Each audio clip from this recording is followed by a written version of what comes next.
Gusto mo ba ang ganitong luto ng igado? Tara, samahan niyo ako. Una kong ginawa dito ay nilagay ko lang yung taba ng baboy dito sa ating palayok. Hindi ko siya nilagyan ng tubig. Hinintay ko lang na magmantika ng sarili niya at nagdagdag na rin ako dito ng mantika. Una ko nga palang ginisa yung bawang at saka sinunod ko na rin yung sibuyas. So, hintayin lang natin siyang maluto, saka natin ilagay yung karne. Ako kasi mas gusto ko yung inuuna ko yung karne niya. Hinuhuli ko yung liver at saka yung baga ng baboy o yung lungs nito. At ginisa-gisa ko lang yan. Hinalo-halo ko lang hanggang sa mag-light brown na ito. Hintayin natin itong mag-light brown.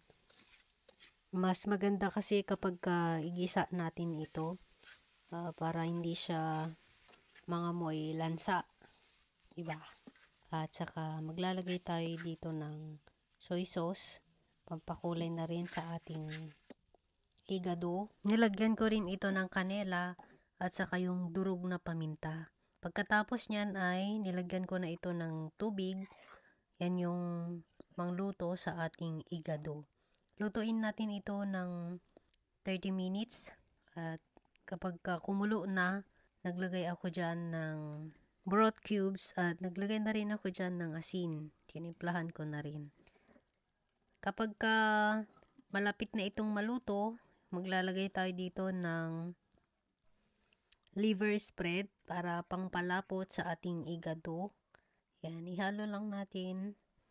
Yan, pwede kayong magdagdag dyan kapag hindi siya lapot or kung kulang yung ating liver spread na magdadagdag tayo. At nilagay ko na rin itong ating green peas. Yung brand cook yung ginamit ko dyan. At kapag okay na, maglalagay din tayo dito ng pasas para medyo manamis-namis ang ating igado. At after nyan, nagdagdag din ako dito ng carrots, yung julienne, yung slice niya, and then nagdagdag din ako dyan ng patatas. Ganun din yung slice niya. So, lutuin lamang natin ito ng 4 to 5 minutes.